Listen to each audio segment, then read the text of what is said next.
Hey guys, what's up? This is Awwyeeah and it's an honor to serve the king.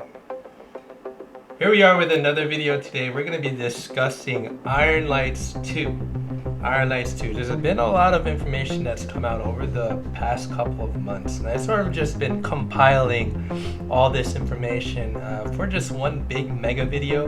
And so I have a butt ton of information to share with you guys concerning the development and the process of Ironlights 2 and where we are, and when can we expect it and what it's going to entail and what type of game it's going to be. We're going to talk about all that in just a little bit, but before we get into that, make sure that you like and subscribe. Just take a second, come on, just click that like button, click that subscribe button so that you can keep in the know when I'm going to drop new content, new information, perhaps new details about Ironlights 2.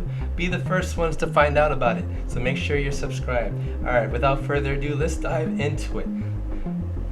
McNeil, as you know, he's the developer of Ironlights, and he every couple of, I would say, weeks, months or so, he'll drop just a huge load of information concerning the direction of the game. So let's get into it. And so what we know so far about Ironlights 2. So we know that Ironlights 2 is a bigger project than it was anticipated. So it actually turned out to be a much more involved process than McNeil, and he's working currently with a friend who's also a developer named Jack. So he's not working on Ironlights solo, he's working with somebody, so it's great to have some help, especially when it seems like it's turning out to be a bigger, heavier project than he had anticipated. So right now they are in full prototype phase, and they say that the prototype is going very well. Ironlights 2, believe it or not, is just a code name. It is not a direct sequel of Ironlights. It's not going to be an Ironlights copy, or just an Ironlights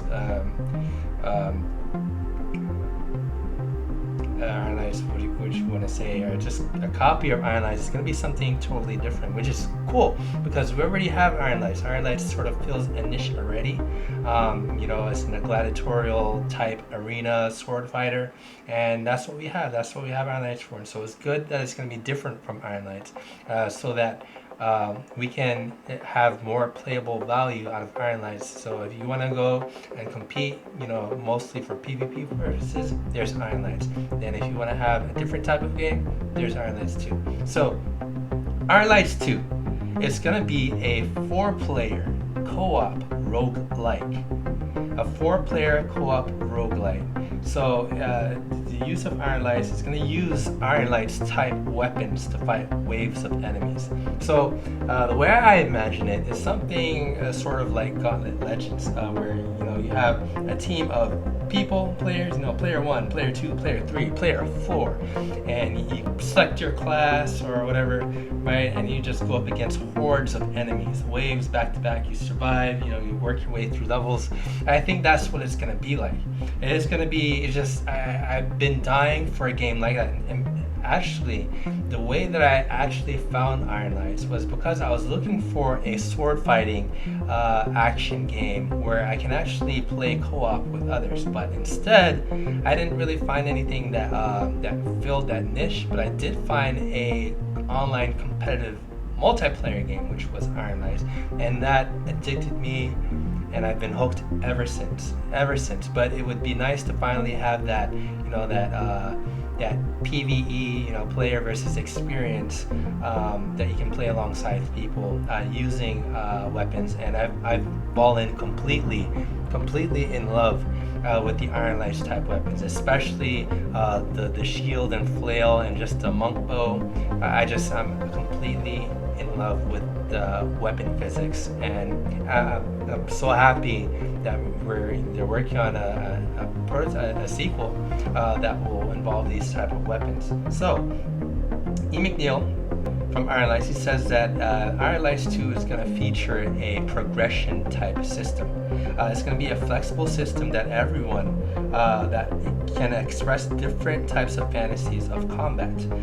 You can build that fantasy in Ironlights 2. So you start off choosing a weapon, a base weapon, and you know the bigger inspiration for the game is sort of like Hades. I personally have not played the game Hades, so I guess you sort of start with a weapon. It's a weak weapon, and it sort of gets stronger and stronger over time.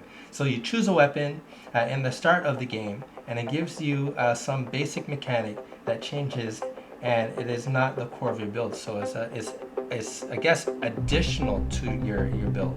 So an example of a build that you can have sort of a mace and a shield, or you know a bastard sword, or a short bow, or you know a wand for spellcasting, or perhaps a two-handed axe.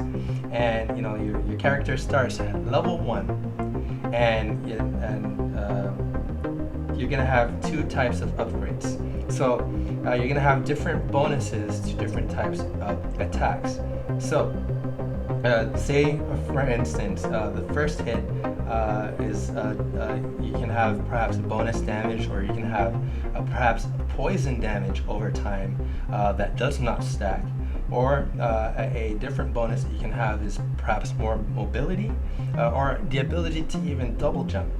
So there are different categories of bonuses that you can find and add to your weapons. Or perhaps instead of offensive bonuses, you have defensive bonuses, such as it protects you against some weak attacks, or perhaps it increases your health. And so weapons, from what we know, weapons will be upgradable.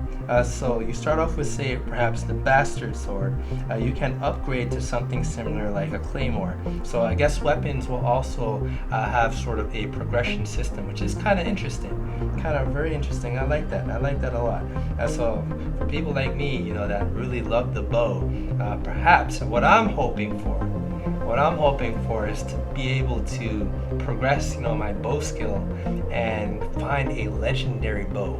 Oh man, that would be just amazing. They should, if there's one suggestion that I would like to suggest for the game, is definitely making exclusive content that's not pay to win or pay to find, exclusive content that, you know, that has a little bit of luck and chance to finding it, and requires a bit of skill to acquire too. And so it has to be not easy to find, it has to be difficult to find, and it has to be exclusive enough that not a lot of people, not everybody and their mom and their aunt will have one. You know, perhaps there will be a limit to 5 of these items dropping per given amount of population. Say 5 out of 1,000. Out of every 1,000 players, 5 of these legendary weapons would be available. That would be just amazing. That would be the carrot on the stick. The addition of legendary weapons, or perhaps not even legendary weapons, maybe legendary abilities that aren't super overpowered but strong enough that it puts it in the category of being legendary, that would ensure that people would keep playing the game just for the sheer possibility of trying to obtain the legendary weapon or legendary ability. I know I would definitely drop some significant amount of time to be able to get that, because it's certain sort of things that separate your character, you know, from other characters. It's something that, you know, it helps distinguish you from other players, you know.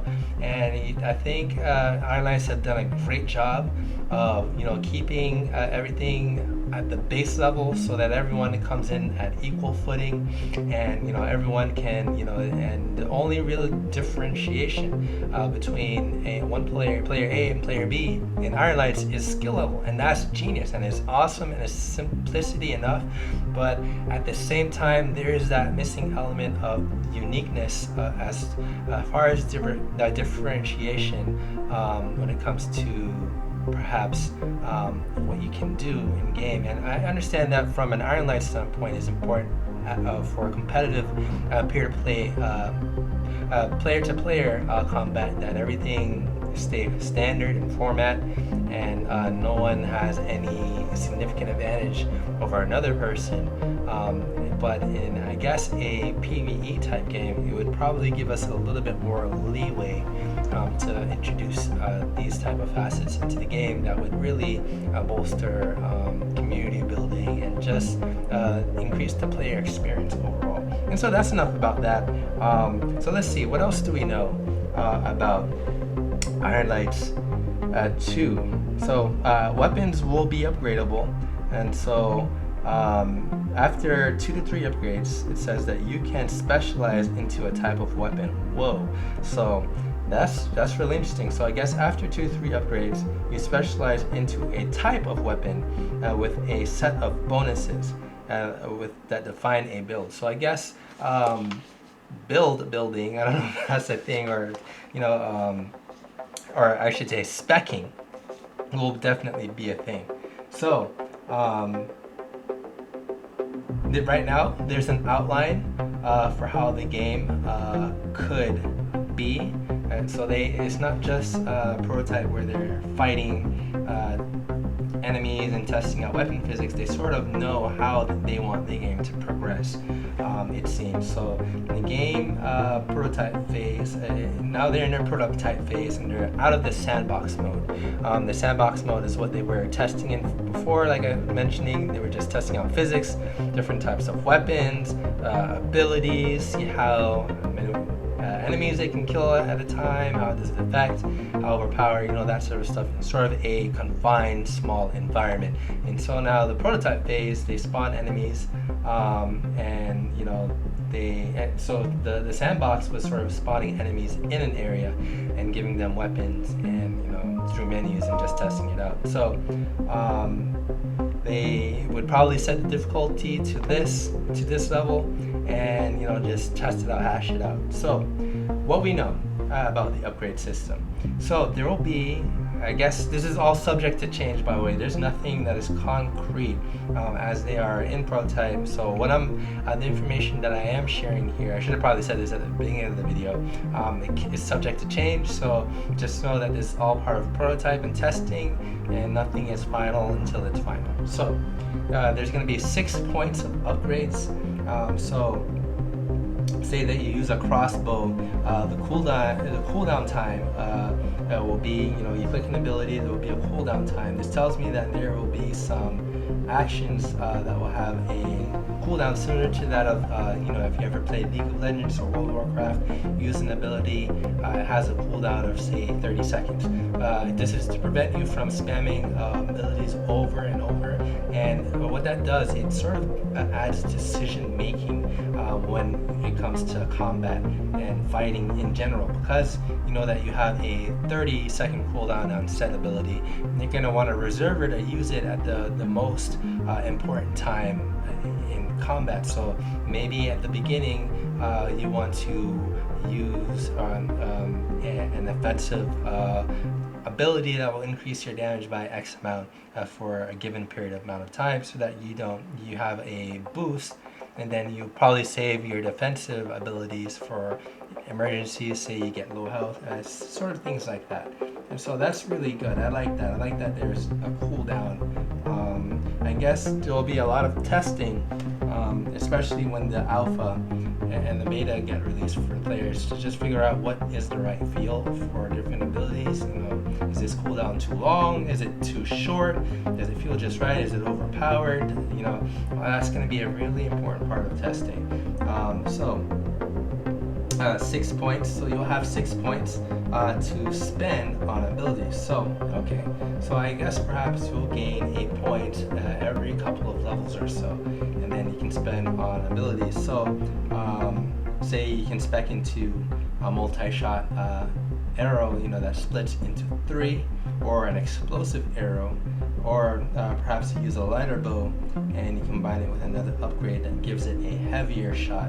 And so, or you can give a weapon, a bow, long range, and heavy damage, become a sniper. Or you can give it mobility, so you can jump around and fire down your enemies, be sort of a cluster bomber or sort of multi-striker type build. So it's going to be really interesting to see the different types of builds that come up with. As a player, as a person that's played World of Warcraft for literally, let's see, since I was 16, so I won't tell you my exact age, but I've played World of Warcraft for anywhere from 10 to 15 years. And so World of Warcraft, as you know, had a very deep progression system and did multiple different talents and builds per class. And so I know that and there were 3 tiers for every class. So every class had 3 different talent trees, and those 3 different talent trees could be mixed and matched together. So literally, there was probably dozens of builds that you can have per class. But if there's one thing that I know is that people will go and look up online, or they'll go and ask their buddy, hey, what's the best build for this weapon? I want to use this weapon. What's the best build? And I hope that perhaps we can diversify the talents enough that they feel good across the board, that there is no such thing as a cookie cutter build where people will opt in, oh, if you're using the sword, you have to use the Earth Shaker build, and because that's the strongest build, and if you don't use the Earth Shaker build, you're playing wrong and you're not doing the best that you can do. I hope that we can get away from that type of mentality and just allow the player the freedom to be able to choose and manipulate their talents and abilities the way that they see fit, and what suits their personal play style, and be effective with it. That's another thing, sometimes in games, a certain play style for a player feels good and it feels right, but it's not generating enough damage, or it's not competitive enough to compete against other cookie cutter builds that have become the standard. And so a player that chooses to go against the grain and play something that is personally enjoyable to them, they get probably chewed out about it by their peers, because hey, you're not, we're dying, you're not able to take down this boss because you're not dealing enough damage, or you're taking too much damage, or and that can be really a hamper. So like I said, testing is going to be really important when it comes to figuring out these type of things. But I hope that we can reach a point where, sort of like in Ironlights right now, no particular one class is above all the rest. Every class has an equal chance to beat another class, and I just hope that the weapons and talents would be the same way. So just a little bit about that. Let's go and see what else do we know currently about Ironlights 2. So let's see. So he said that he would like to create a unique player experience. Until You Fall was a great game, but he said that it didn't really capture the fantasy that he was trying to find. And so Ironlights 1 was a sword fighting formalized game with slow motion, and so the fact that it had slow-mo in it was sort of a barrier to a lot of new players, and it confused a lot of people. And you can see this in the review of the game, where the first thing people will say, they'll jump in Ironlights and they're like, oh man, this is a slow motion game and I'm gonna have to be swinging in slow-mo, and then they'll go and ask for a refund on the store and never actually jump into the multiplayer experience and see that Ironlights is actually a very skillful, very fast, extremely fast-paced game, given the slow motion, and that the slow motion is just to simulate an example of that, that in periods of combat that you're not going to be able to be spam attack, or you won't be able to not be able to block, that you'll be able to block, although in the multiplayer experience it will still be difficult to, but the slow motion sort of threw off a lot of people in the beginning. So I believe that he is going to be getting away from that type of slow motion combat in Ironlights 2. And so he says that the game might not be playable for quite some time. So Ironlights 2, like he said, it became a bigger project than he anticipated, which is a good thing, because it means that at the end of the day, we are getting a much better quality, a bigger playing experience, and so that's what we all want. We want something to be the best it can be. Why release something half its potential when you can just release it its full potential? And just for maybe a couple more months in development, I'm all for it. And, I'll definitely wait for a much better game at the end of the day than to have something in my hands and it not be great. You know what I mean? But I want that. I'll go play Swords of Gargantua or something. But this, I just really. I really want this to turn out to be a great experience, because Ironlights 2 in a way, this is gonna draw people into the Ironlights franchise, so to speak. So what we do know about the name is that it's not going to be called Ironlights 2. What we do know is that it might have iron in it. It might be called Iron Strike, it might be Iron Blow, it might be Iron Shake, it will be Iron something. That's what we know. So we should just call it Iron something 2, because at the end of the day it's going to be, or it's probably not even going to have 2, it's going to probably just be Iron something, you know what I mean? So it's going to be really good. So again, it's going to be a 4-player co-op roguelite where you're going to have builds, you're going to have weapons, different type of weapons, and it's going to be more focused on mechanics. And so there's also another thing that's worth mentioning is that that's going to be significantly different from Ironlights 1, is that Ironlights Iron something 2 is going to feature a spellcasting system, and it's going to be something I guess you can weave out patterns or something. I don't know if it's going to be in the air, in the ground, and you have to somewhat, I think that they're going to allow it to be something that you need to memorize to sort of promote community building, or perhaps differentiate skill levels. But I imagine it would probably be simple enough that you can memorize these patterns easily and you cast. So I just hope that it doesn't turn out to be like every other MMO out there, where you have the spellcaster, the mage or the wizard, and they're the strongest type of player class in the game, just because they're more difficult than others to play. And I hope that we can get away from that, that the spellcasting type of class or build will not be the most powerful way to play the game. And I think if I recall correctly, I believe he said that the spellcasting, each class or build will feature some type of spellcasting or access to spellcasting, although it won't be a required or needed part of your build. I guess it would be sort of like choosing a different weapon. Like if you wanted to specialize into wand play, then you would have to know how to use spellcasting. But I don't think spellcasting would be required if you want to use the claymore or the shield and flail, or the bow or something like that. But who knows, I could be wrong. We just have to wait and see how that comes out.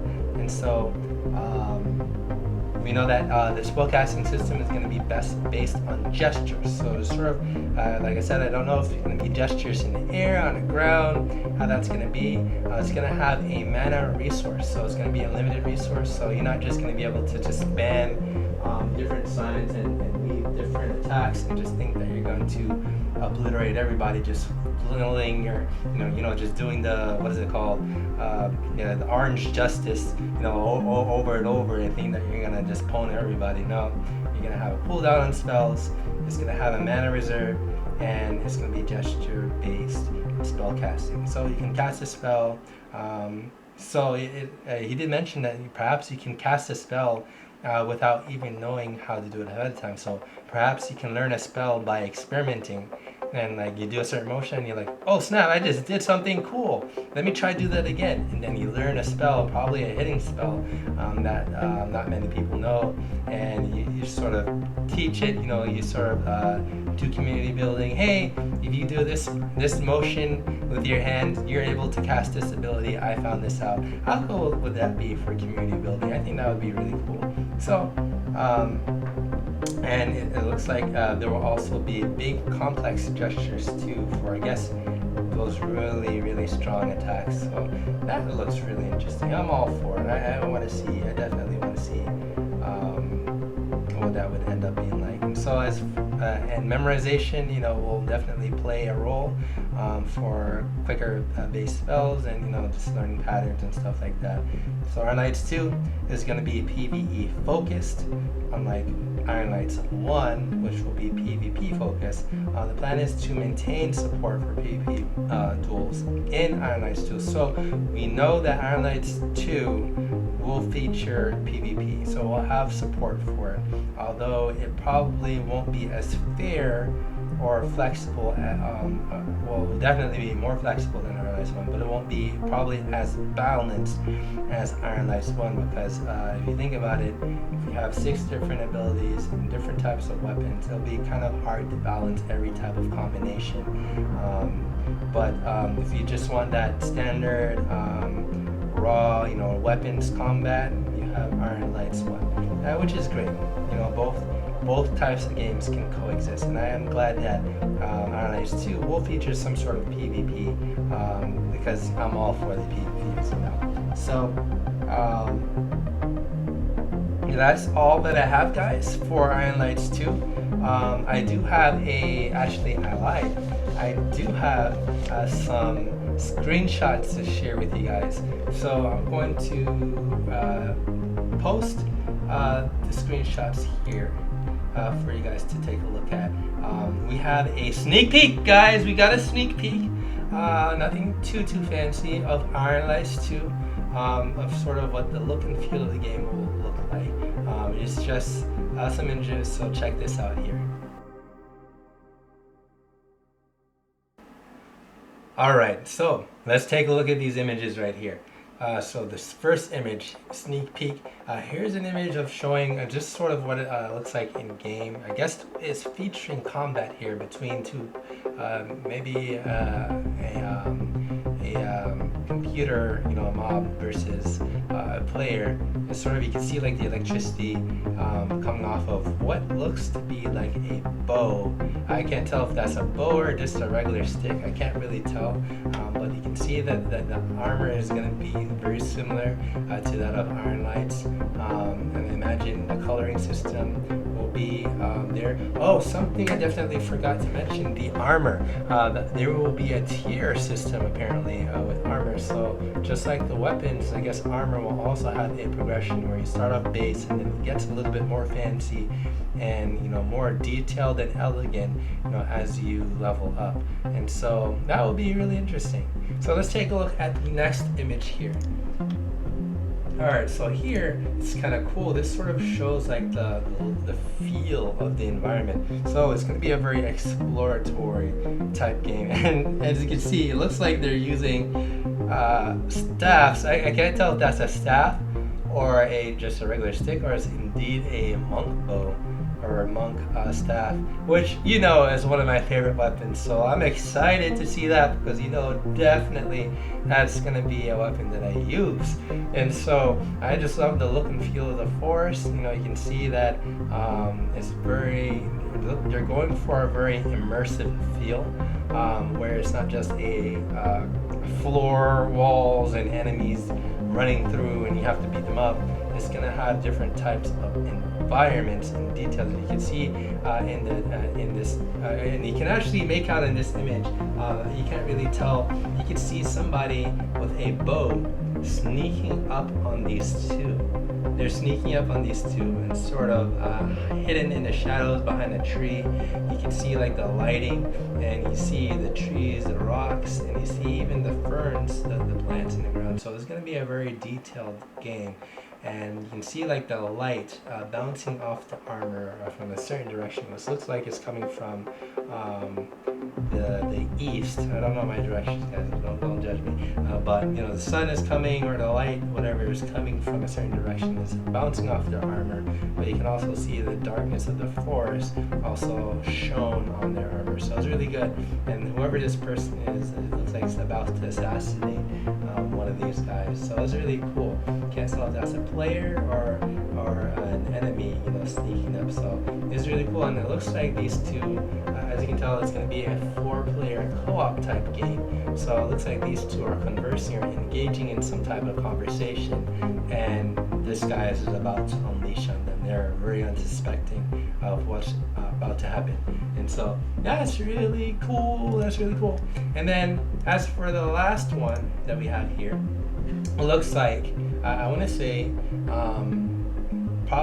perhaps maybe this is a first look at the PvP experience of the game. You sort of see that it looks like they are parrying each other, and it's generating sort of sparks or electricity at the point of parry, which this looks like they're using regular sticks, so I guess standard weapon, but it looks like they're wielding it sort of like sword. So perhaps this is a placeholder for a type of sword or bladed type weapon. So indeed, perhaps it's just a regular stick model to simulate just what it's like to make contact on weapon contact, and you know, generating sparks or, you know, physics, blowback, you know, sensations and feels.